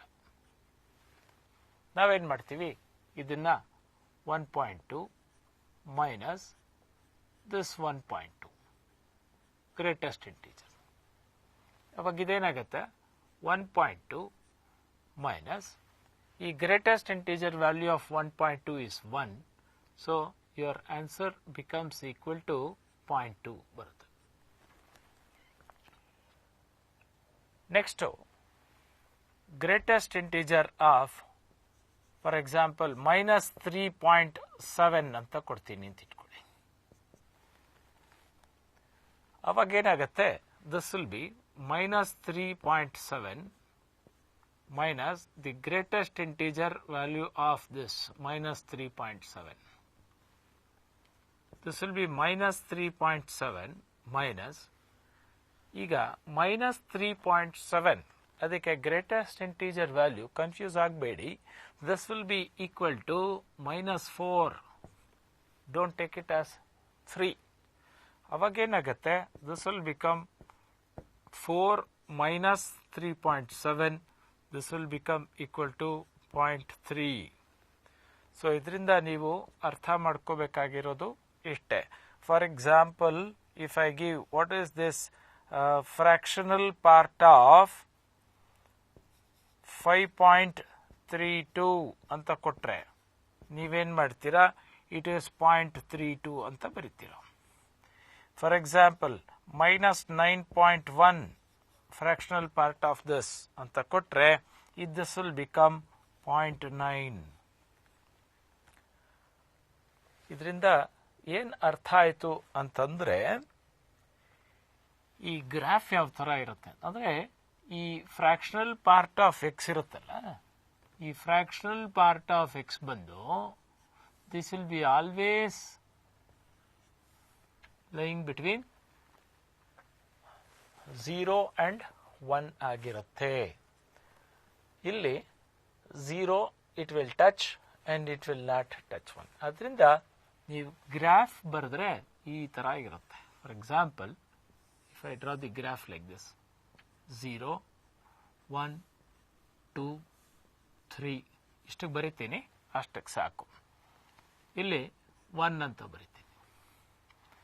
ಇಲ್ಲಿ 0 to 1 ತನಕ ಹೋಗುತ್ತೆ, 1 ಟಚ್ ಮಾಡಲ್ಲ, ಅದರಿಂದ ಅಲ್ಲಿ ಶೇಡ್ ಮಾಡಲ್ಲ. ಮತ್ತೇನಾಗುತ್ತೆ, 1 ಇಂದ ಇಲ್ಲಿಗೆ ಈ ಥರ ಹೋಗುತ್ತೆ. ಮತ್ತೆ 2 to 3 ಇದೇ ಥರ ಇರುತ್ತೆ. ಅಂದರೆ 1 ಆಗಿದ ತಕ್ಷಣ ಏನಾಗುತ್ತೆ, 1 ಬಂದಿದ ತಕ್ಷಣ ಕೂಡಲೇ 0 ಆಗಿಬಿಡುತ್ತೆ. ಬಿಫೋರ್ 1.99999 ತನಕ ಇದ್ದರೆ ಅವಾಗ ಆ ಫ್ರ್ಯಾಕ್ಷನಲ್ ಪಾರ್ಟು 0.9999 ಆ ಥರನೇ ಇರುತ್ತೆ. ಸೊ ಅದರಿಂದ ದಿಸ್ ಇಸ್ ದಿ ಗ್ರಾಫ್. ಅದೇ ಥರ ಈ ಕಡೆನೂ ಎಕ್ಸ್ಟೆಂಡ್ ಆಗುತ್ತೆ. This is a very important function, fractional part of X ಅಂತ ಹೇಳಿ.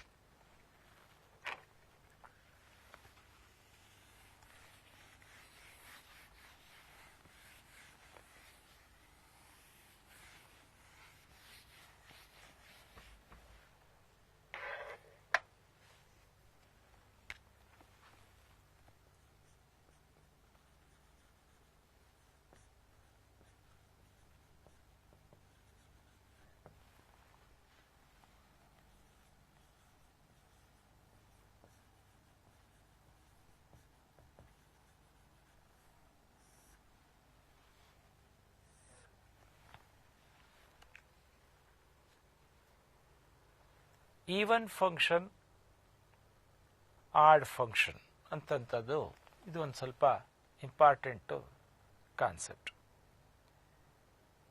ಈ ಈವನ್ ಫಂಕ್ಷನ್ ಅಂತಂದರೆ, for example F of X ಅಂತ ಒಂದು ಫಂಕ್ಷನ್ ಇದೆ. ಈ ಫಂಕ್ಷನ್ ಈವನ್ ಫಂಕ್ಷನ್ ಅಂತಂದರೆ, if X is being replaced by -x also the expression remains same. This happens for all x. ಈ ಥರ ಆದಾಗ the function we call it as an even function. ಕೆಲವೊಂದು example ಕೊಡ್ತೀನಿ ಇದಕ್ಕೆ. f of x is equal to say x square ಅಂತ ಕೊಡ್ತೀನಿ. Example 1. ಇಲ್ಲಿ f of -x ಏನಾಗುತ್ತೆ, -x whole square which is equal to x square. This is same as f of x. So this function we call it as an even function. Ade f of x is equal to, for example, cos x anta kodtini. What is this f of -x? This is equal to cos of -x, and cos of -x is cos x, so which is same as f of x. So ಹಾಗಾಗಿ ಈ function x square ಆಗಲಿ cos x, these are some of the examples of this even function. Now similarly let me go to this odd function. ಇವಾಗ f of -x, if it is equal to -f of x for all x, then this function we call it as an odd function ಅಂತ ಕರಿತೀವಿ. ಅಂದರೆ X ಬದಲು -x ಹಾಕ್ಕೊಂಡಾಗ ಅದು -f of x ಆಗುತ್ತೆ. ಅಂಥ ಫಂಕ್ಷನನ್ನು we call it as an odd function. Some examples I will give you. Let us take f of x is equal to that is f of x is equal to -x ತಗೋತೀವಿ. So what is your f of -x ಅಂದಾಗ minus of -x. Minus of -x is equal to x, and which is minus of -x, so which is same as minus f of x. For example, I'll give you f of x is equal to x cube anta itkoli. What is f of -x? -x whole cube. which is equal to minus x cube, which is equal to minus f of x. So this is an odd function. For example, if I take f of x is equal to say x square into sin x. sin x ತಗೋಬೋದಾಗಿತ್ತು, ಸುಮ್ಮನೆ x square sin x ಅಂತ ತಗೊಂಡಿದ್ದೀನಿ ಅಷ್ಟೇ. ಇವಾಗ f of minus x is equal to minus x whole square into sin of minus x. So this will become x square into minus sin x. So this is same as minus x square into sin x. So this will become equal to minus f of x. Adarinda this function is also an odd function. So you should remember odd function even function ಅನ್ನೋದು ನಮಗೆ ಕ್ಯಾಲ್ಕುಲಸ್ನಲ್ಲಿ ಕೂಡ ಕೆಲವೊಂದು ಕಡೆ ತುಂಬ use ಆಗುತ್ತೆ.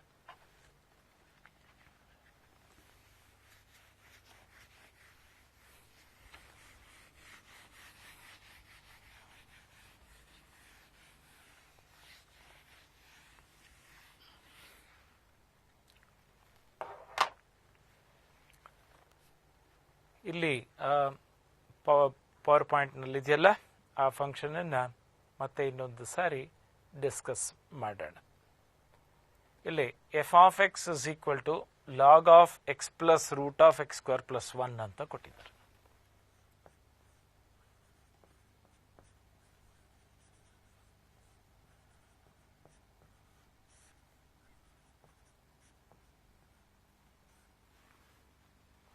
F of minus x ಏನಾಗುತ್ತೆ, log of minus x plus ಇಲ್ಲಿ minus x whole square plus 1, ಅದರಿಂದ ಎಕ್ಸ್ ಸ್ಕ್ವೇರ್ ಪ್ಲಸ್ 1 ಅಂತ ಬರುತ್ತೆ.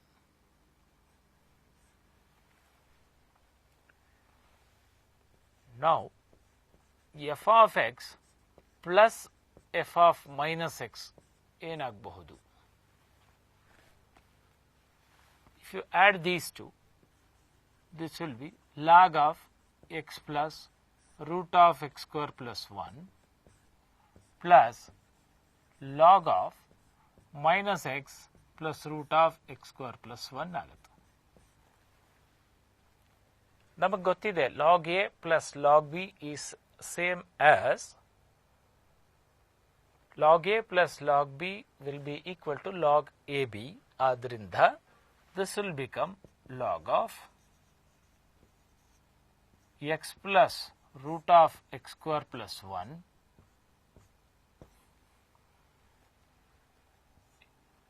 into minus x plus root of x square plus 1 ಆಗುತ್ತೆ.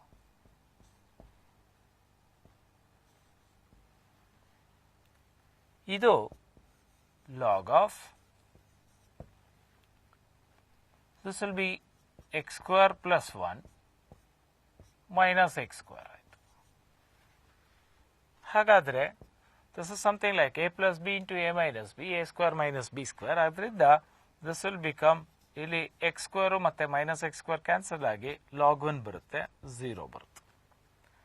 ಆದ್ದರಿಂದ f of minus x plus f of x is equal to 0 ಅಂತ ಆಯಿತು.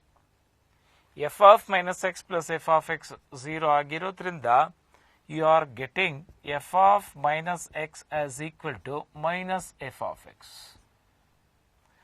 So f of minus x is equal to minus f of x ಆಗಿರೋದ್ರಿಂದ this function is an odd function.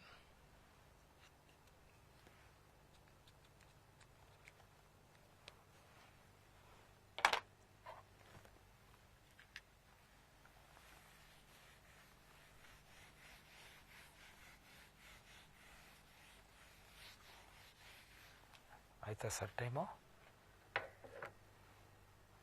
ಆಯ್ತಾ?